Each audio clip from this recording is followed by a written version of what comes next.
तो फ्रेंड्स, आज की वीडियो की मैं शुरुआत कर। राधे राधे। अभी तक आपने मेरी वीडियो में कार्तिक मास की 15 तक की कहानी सुनी है। आज मैं आपको अध्याय 15 के बाद की कहानी सुना रही हूँ, जिसमें आप 15, 16, 17, 18, 19 और 20 5 अध्याय की कहानी मैं आज की वीडियो में आपको सुना रही हूँ। तो करते हैं शुरुआत। 16वां अध्याय। राजा पृथु ने कहा, नारद जी, यह तो आपने महाप्रभु शंकर की बड़ी अद्भुत कथा सुनाई।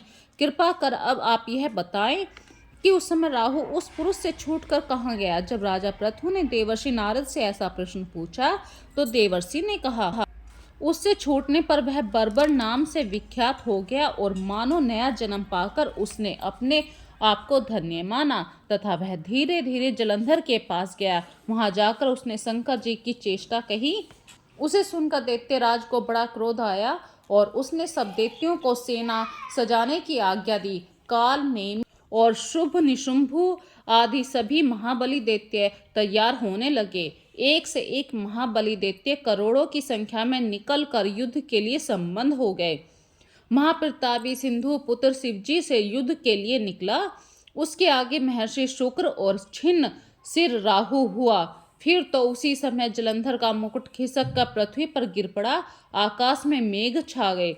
बड़े बड़े अपशकुन हुए। उधर इंद्र आदि सब देवताओं ने एकत्र होकर कैलाश पर जाकर शिवजी के पास सारा वृतांत कह सुनाया। यह भी कहा कि आप जलंधर से युद्ध करने के लिए जो भगवान विष्णु को भेजा है आपने, वह उसके वशीव्रत हो गए हैं और तथा लक्ष्मी सहित जलंधर के अधीन होकर उस जलंधर के घर में निवास करते हैं। अब देवताओं को भी उसके यहाँ निवास करना पड़ रहा है।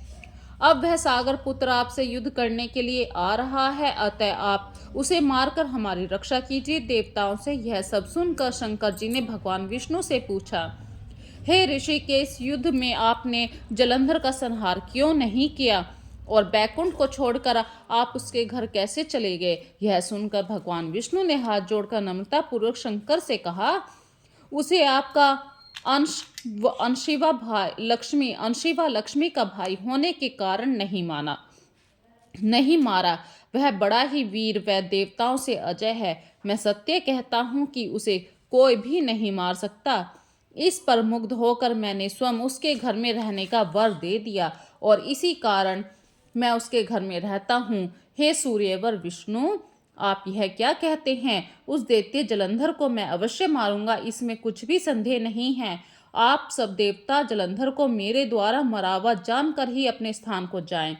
तब शंकर जी ने ऐसा कहा। सब देवता संदेह रहित होकर अपने स्थान को चले गए। ठीक उसी समय पराक्रमी जलंधर अपनी विशाल सेना के साथ कैलाश पर्वत को घेर कर सिंहनाद करने लगा। दैत्यों के नाद और कोलाहल से शिवजी क्रोधित हो गए। उन्होंने अपनी नंदी आदि गणों को उसके साथ युद्ध करने की आज्ञा दे दी। कैलाश पर्वत के समीप भीषण युद्ध होने लगा। दैत्य अनेक प्रकार के अस्त्र शस्त्र बरसाने लगे। मेरी मृदंग, शंख और तीरों तक हाथी, घोड़ों, रथों के सब से पृथ्वी कांपने लगी। युद्ध में कट कर मरे हुए हाथी, घोड़े और पैदलों पर पहाड़ सा लग गया, जिससे कि युद्ध भूमि और भी अगम्य हो गई। दैत्यों के आचार्य श्री शुक्राचार्य जी अपनी मृत संजीवनी विद्या से सब दैत्यों को जिलाने लगे। यह देखकर शिवजी गण व्याकुल हो गए और उनके पास जाकर सारा वृतांत कह सुनाया। उसे सुनकर भगवान रुद्र के क्रोध की सीमा न रही। वह अपने भयंकर रूप में दिशाओं को प्रज्वलित करने लगे। फिर तो उस समय उनके मुख से एक बड़ी भयंकर कन्या उत्पन्न हुई, जिसकी दोनों जंघाएं ताल वृक्ष के समान थी। वह युद्ध भूमि में जाकर सब असुरों का चर्बन करने लगी। तब युद्ध भूमि में इस प्रकार विचरते हुए वह शुक्र जी के समीप पहुंची और शीघ्र ही उन्हें अपने उदर में विलुप्त कर लिया। फिर स्वयं भी अंतर ध्यान हो गई। शुक्र के गुप्त हो जाने से दैत्यों का मुख मलिन पड़ गया और वह युद्ध भूमि छोड़कर भाग गए। इस पर उनके शुभ और निशंभु, काल नेमि आदि सेनापतियों ने अपने अपने भागते हुए वीरों को रोककर शिव गणों पर बड़ा कठिन प्रहार करना प्रारंभ किया। ऐसा ही शिवजी के नंदी और वीर गणों ने भी, जिसमें गणेश और स्वामी कार्तिक भी थे, अपने गणों को रोककर दैत्यों से भीषण युद्ध करना आरंभ कर दिया। अभी तक जो कहानी आपने सुनी है वो 16वें अध्याय की थी। अब मैं आपको 17वें अध्याय की कहानी सुना रही हूँ। तो करते हैं शुरुआत। नारद जी कहते हैं कि उस समय शिव जी के गण प्रबल थे और उन्होंने जलंधर के शुभ, निशंभु और महासुर काल नेमी आदि को पराजित कर दिया। यह देखकर सागर पुत्र जलंधर एक रथ पर, जिसकी की लंबी पताका हुई थी, चढ़कर युद्ध भूमि में आकर घोर संग्राम करने लगा। इधर जयशील शंकर के गण भी युद्ध में तत्पर होकर गरजने लगे और इस प्रकार दोनों सेनाओं के हाथी, घोड़े, रथ, शंख, भेरी तथा दोनों ओर के वीरों के सिंहनाद से पृथ्वी त्रस्त हो गई।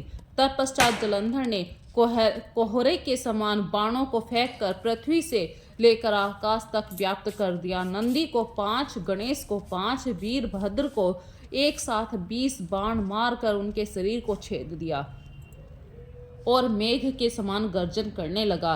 यह देखकर रुद्रपुत्र कार्तिकेय ने भी दैत्य जलंधर को अपनी शक्ति उठाकर मारी घोर गर्जन किया, जिसके आघात से वह पृथ्वी पर गिर पड़ा, परंतु वह इतना बली था कि शीघ्र ही उठकर खड़ा हो गया। क्रोधाविष्ट होकर कार्तिकेय पर अपनी गदा का प्रहार कर दिया। ब्रह्म वरदान की सफलता के लिए शंकर पुत्र कार्तिकेय पृथ्वी पर सो गए। गणेश जी और नंदी भी व्याकुल होकर गदा प्रहार से पृथ्वी पर गिर पड़े।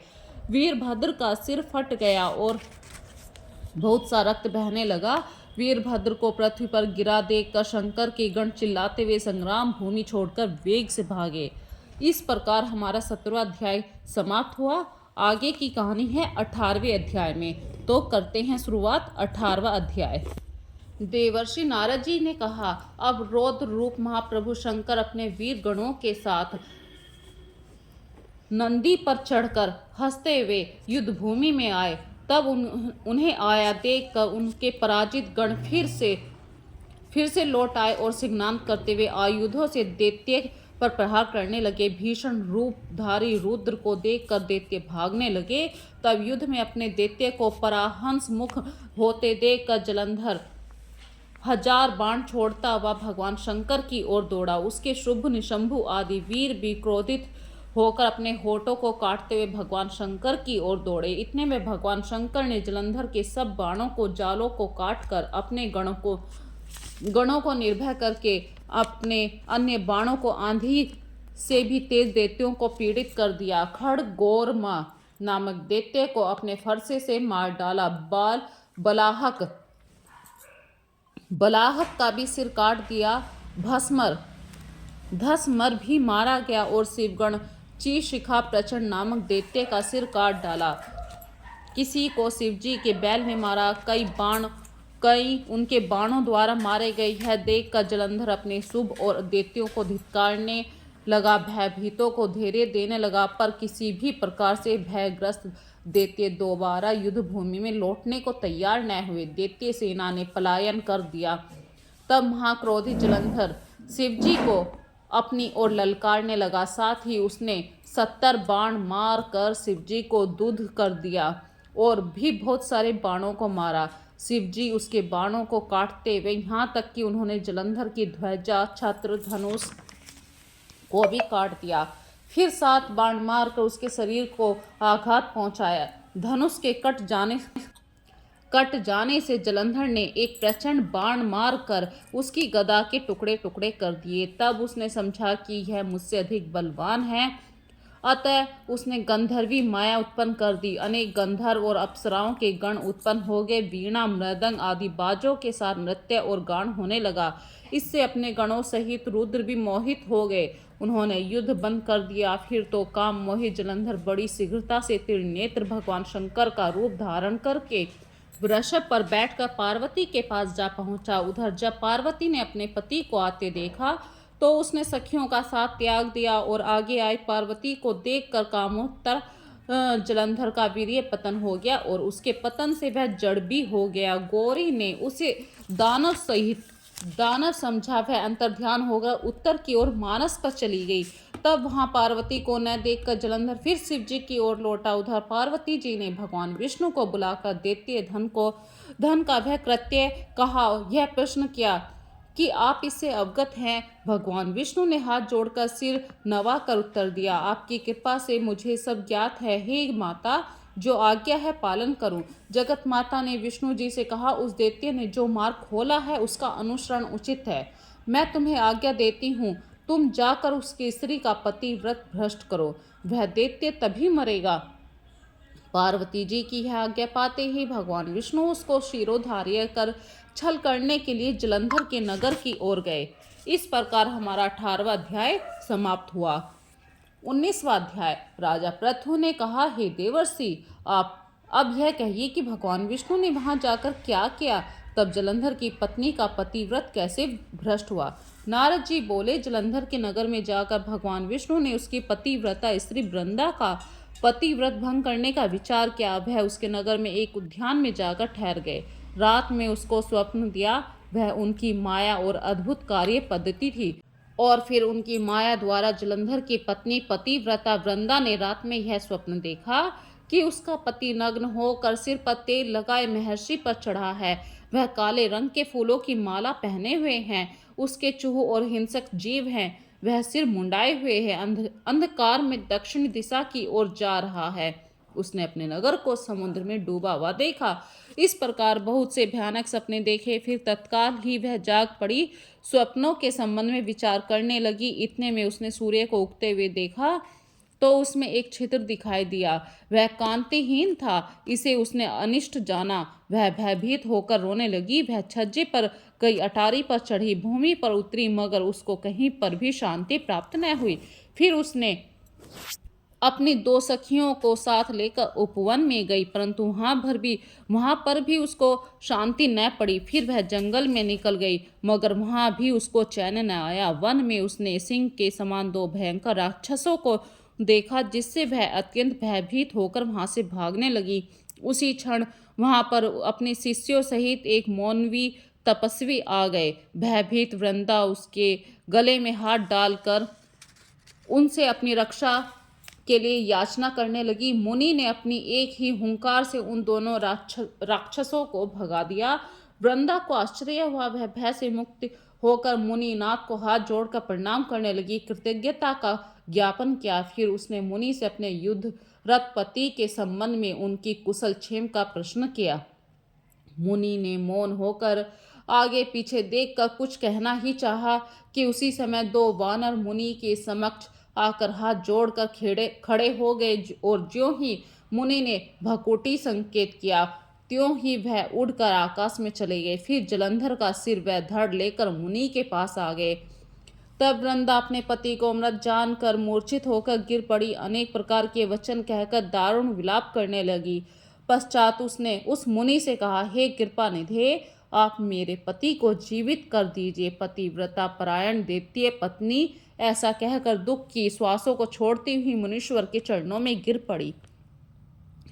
मुनीश्वर ने कहा, वह शिव जी द्वारा युद्ध में मारा गया, अतः जीवित नहीं हो सकता, क्योंकि जिसे भगवान शंकर मार देते हैं वह कदापि भी जीवित नहीं हो सकता।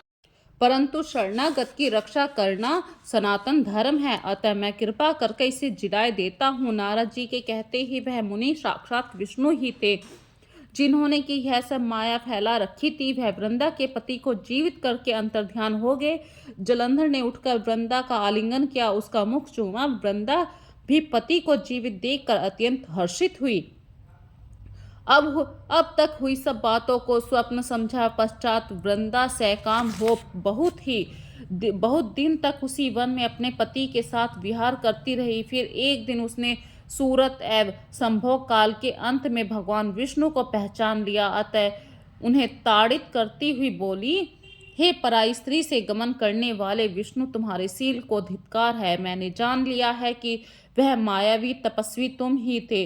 हे राजन, ऐसा कहकर परम क्रोधित हो पतिव्रता वृंदा ने अपने तेज को प्रकट करते हुए श्राप दिया, जो तुमने अपनी माया से 2 राक्षस मुझे दिखाए थे, वही 2 राक्षस किसी समय तुम्हारी भी स्त्री का हरण करेंगे।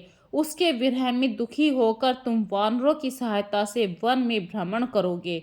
और यह सर्वेश्वर जो इस समय तुम्हारा शिष्य बना है, यह वहाँ तुम्हारा साथी रहेगा।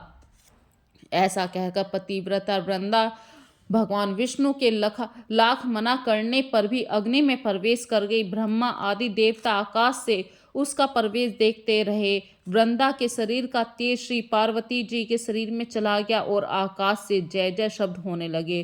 पतिव्रत धर्म के प्रभाव से वृंदा ने मुक्ति प्राप्त की। इस प्रकार हमारा 19वां अध्याय समाप्त हुआ। अब मैं आपसे 20वें अध्याय की कहानी कह रही हूँ। राजा पृथ्वी ने कहा, हे देवर्षि, इसके पश्चात युद्ध में क्या हुआ तथा वह दैत्य कैसे मारा गया, कृपा कर उस अद्भुत कथा को मुझे कहिए। देवर्षि नारद जी बोले, वह गिरिजा वहां से अदृश्य हो गई, गंधर्वी माया भी विलीन हो गई। तब भगवान वृषध्वज चैतन्य हो गए। उन्होंने लौकिकता व्यस्त करते हुए बड़ा क्रोध किया। फिर भगवान शंकर जलंधर से युद्ध करने लगे। जलंधर शंकर के बाणों को काटने लगा, परंतु जब काट न सका तो उसने माया की पार्वती बनाकर अपने रथ पर बांध ली, जो शुंभ और निशंभु द्वारा विद्यमान थी। विलाप कर रही थी।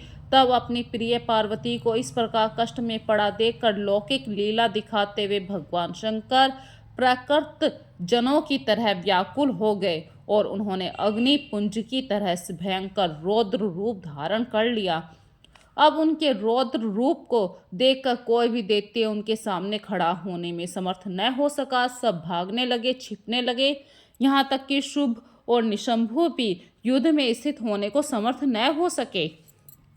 जलंधर की सारी माया क्षण मात्र में नष्ट हो गई। संग्राम में चारों ओर आहाकार होने लगा। शिव जी ने उन्हें भागते हुए शुंभ और निशंभु को श्राप देकर बड़ी धिक्कार कर दी और उनसे कहा, तुम दोनों बड़े दुष्ट हो, तुमने मेरा बड़ा अपराध किया है। तुम पार्वती को मारते थे, अब युद्ध से भागते हो। भागते को मारना पाप है, इससे अब तो मैं तुम्हें नहीं मारूंगा, परंतु गौरी अवश्य तुम्हें मारेगी। शिव जी के ऐसा कहने पर समुद्र पुत्र जलंधर क्रोध में अग्नि के समान प्रज्वलित हो उठा। उसने शिवजी पर घोर बाण वर्षा कर पृथ्वी पर अंधकार कर दिया। तब उस दैत्य की ऐसी चेष्टा देखकर भगवान शंकर बड़े ही क्रोधित हुए और उन्होंने चरण गुप्त से बनाए हुए सुदर्शन चक्र को चलाकर उसका सिर काट दिया। एक प्रचंड शब्द के साथ उसका सिर पृथ्वी पर गिर पड़ा। महान हाहाकार होने लगा। अंजन पर्वत के समान उसके शरीर के 2 खंड हो गए। उसके रुधिर से संग्राम भूमि व्याप्त हो गई, सारी पृथ्वी विह्वल हो गई। शिव आज्ञा से उसका रक्त और मांस महागौरव में जाकर रक्त का कुंड हो गया तथा उसके शरीर का तेज निकलकर शंकर जी के शरीर में प्रवेश कर गया। जैसे कि वृंदा का तेज गौरी के शरीर में प्रविष्ट हुआ। जलंधर को मरा हुआ देखकर देवता गंधर्व सर्व प्रसन्न हुए। तो अंत में मैं यही कहना चाहती हूँ, कार्तिक मास के महीने में यदि आप कोई भी कथा सुनते हैं तो उसे पूरी श्रद्धा भक्ति भाव से सुनिए। कथा चाहे आप पढ़िए, सुनिए, भगवान उसका फल जरूर देते हैं। और कार्तिक के महीने में तो ये कहते हैं कि यदि कोई कथा कह रहा है और उसके शब्द आपके कानों में पड़ते हैं तो आपको कहने वाले के बराबर ही पूर्ण तरीके से फल मिलता है। तो इस प्रकार कार्तिक मास श्रद्धा भक्ति के साथ नहाइए। भगवान के आगे नतमस्तक होकर मैं आप सबसे अब आज्ञा लेती हूँ और अगली वीडियो में मैं आपको 21, 22, 23, 24 और 25 5 अध्याय एक साथ सुनाऊंगी। तो करते हैं विराम। जय तुलसी माता।